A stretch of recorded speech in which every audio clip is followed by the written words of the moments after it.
Assalamualaikum warahmatullahi wabarakatuh. Perkenalkan, nama saya Amri Salawati, NPM 1804041017 kelas F, jurusan Ekonomi Syariah, mata kuliah Fiskal dan Moneter. Dosen pengampu Ibu Selvia Nuryasari. Di sini saya akan menjelaskan materi saya yang berjudul Kebijakan Moneter untuk Stabilitas dan Pertumbuhan. Yang pertama, saya akan menjelaskan pengertian dari kebijakan moneter. Secara umum, kebijakan moneter adalah proses yang dilakukan oleh otoritas moneter atau bank sentral suatu negara dalam mengontrol atau mengendalikan sejumlah uang beredar atau JUB melalui pendekatan kuantitas atau pendekatan tingkat suku bunga yang bertujuan untuk mendorong stabilitas dan pertumbuhan ekonomi. Sudah termasuk di dalamnya stabilitas harga dan tingkat pengangguran yang rendah.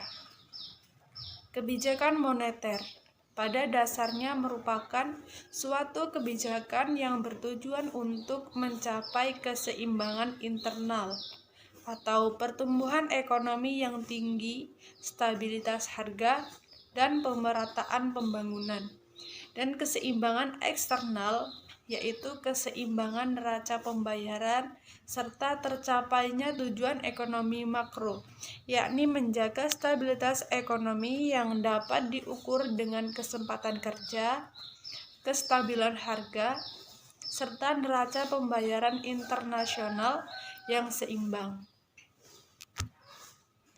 Apabila kestabilan dalam kegiatan perekonomian terganggu, maka kebijakan moneter dapat dipakai untuk memulihkan tindakan stabilisasi. Pengaruh kebijakan moneter pertama kali akan dirasakan oleh sektor perbankan yang kemudian ditransfer pada sektor real.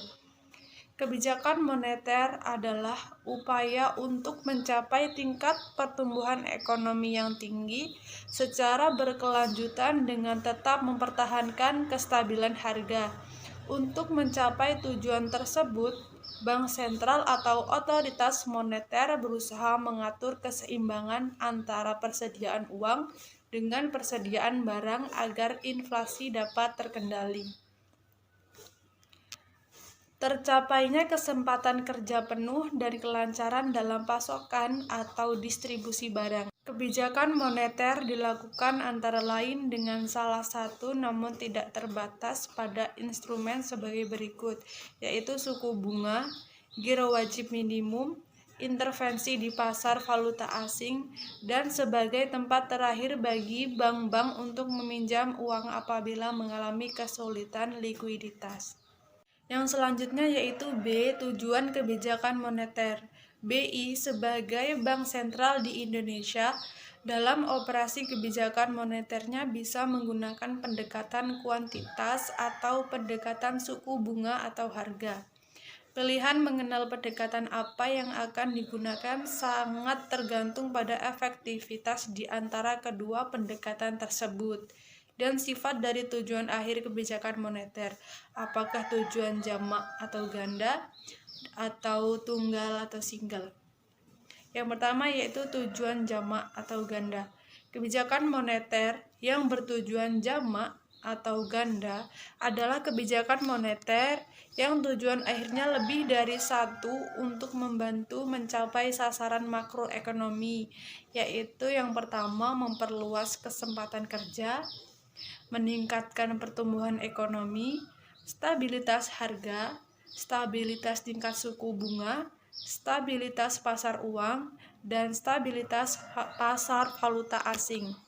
Yang kedua yaitu tujuan tunggal atau single, yaitu kebijakan moneter yang bertujuan untuk tunggal atau single, yaitu menjaga kestabilan harga atau inflasi.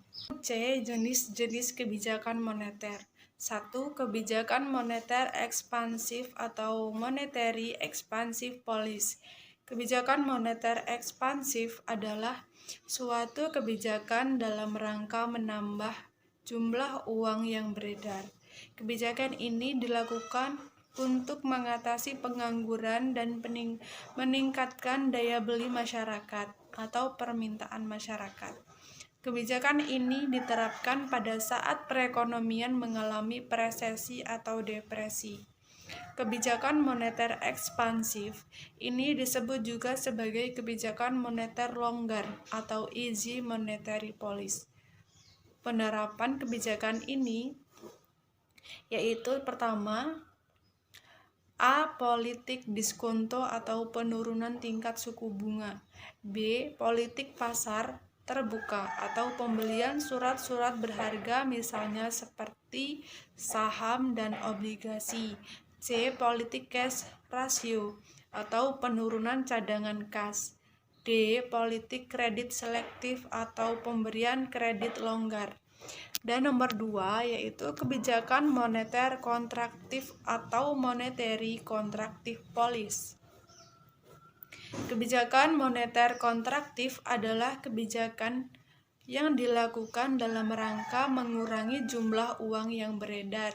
Kebijakan ini dilakukan pada saat perekonomian mengalami inflasi. Kebijakan moneter kontraktif disebut juga kebijakan uang ketat atau tight money policy. Kebijakan ini dapat diterapkan berupa A. Politik diskonto atau peningkatan suku bunga. B. Politik pasar terbuka atau penjualan surat berharga. C. Politik cash ratio atau peningkatan cadangan kas. Dan D. Politik kredit selektif atau pengetatan pemberian kredit. Selanjutnya yaitu D.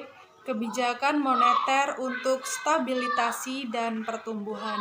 Bank Indonesia memiliki tujuan untuk mencapai dan memelihara kestabilan nilai rupiah.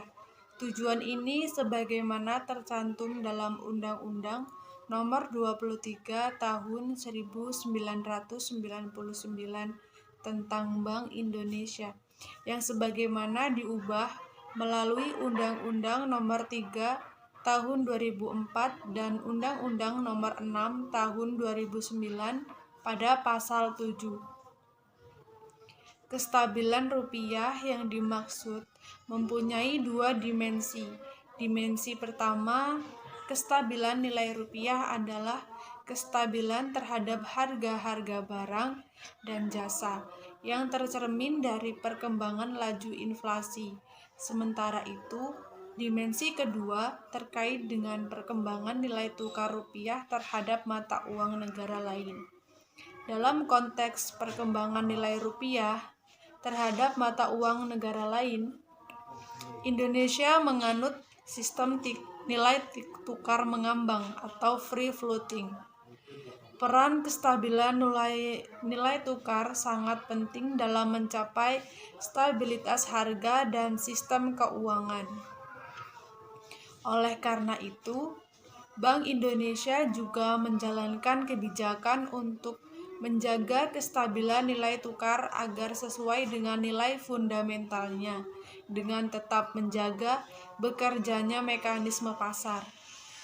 Dalam upaya mencapai tujuan tersebut, Bank Indonesia sejak 1 Juli 2005 menerapkan kerangka kebijakan moneter Inflation Targeting Framework atau ITF. Kerangka kebijakan tersebut dipandang sesuai dengan mandat dan aspek kelembagaan yang diamanatkan oleh undang-undang. Dalam kerangka ini, inflasi merupakan sasaran yang diutamakan atau overriding objektif. Bank Indonesia secara konsisten terus melakukan berbagai penyempurnaan kerangka kebijakan moneter sesuai dengan perubahan dinamika dan tantangan perekonomian yang terjadi, guna memperkuat efektivitasnya. Strategi kebijakan moneter merupakan bagian dari kebijakan makro yang bertujuan untuk mengendalikan stabilitas nilai mata uang. Apabila stabilitas kegiatan ekonomi terganggu, maka salah satu kebijakan yang bisa digunakan adalah kebijakan moneter untuk memulihkannya dengan serangkaian tindakan stabilisasi. Ada beberapa penyebab kegagalan dalam mengendalikan stabilitas nilai uang, yaitu adanya ketidakstabilan penggandaan uang atau money multiplier, velositas jumlah uang yang beredar atau velocity of money, sampai dengan perubahan paradigma mekanisme transmisi kebijakan moneter. Kebijakan moneter suatu bank sentral atau otoritas moneter dimaksudkan untuk mempengaruhi kegiatan ekonomi real dan harga melalui mekanisme transmisi yang terjadi. Untuk itu, otoritas moneter harus memiliki pemahaman yang jelas tentang mekanisme transmisi di negaranya. Mekanisme transmisi kebijakan moneter dapat bekerja melalui berbagai saluran, seperti suku bunga, agregat moneter, kredit, nilai tukar, harga aset, dan ekspektasi. Sehingga pemahaman tentang transmisi kebijakan moneter menjadi kunci agar dapat mengarahkan kebijakan moneter untuk mempengaruhi arah perkembangan ekonomi real dan harga di masa yang akan datang. Kesimpulannya yaitu strategi kebijakan moneter merupakan bagian dari kebijakan makro yang bertujuan untuk mengendalikan stabilitas nilai mata uang. Apabila stabilitas kegiatan ekonomi terganggu, maka salah satu kebijakan yang bisa digunakan adalah kebijakan moneter untuk memulihkannya dengan serangkaian tindakan stabilisasi. Bank Indonesia memiliki tujuan untuk mencapai dan memelihara kestabilan nilai rupiah. Tujuan ini sebagaimana tercantum dalam Undang-Undang Nomor 23 Tahun 1999 tentang Bank Indonesia yang sebagaimana diubah melalui Undang-Undang Nomor 3 Tahun 2004 dan Undang-Undang Nomor 6 Tahun 2009 pada pasal 7. Kestabilan rupiah yang dimaksud mempunyai dua dimensi. Dimensi pertama, kestabilan nilai rupiah adalah kestabilan terhadap harga-harga barang dan jasa yang tercermin dari perkembangan laju inflasi. Cukup sekian yang dapat saya sampaikan, kurang lebihnya mohon maaf. Saya akhiri, wabillahi taufik wal hidayah. Wassalamualaikum warahmatullahi wabarakatuh.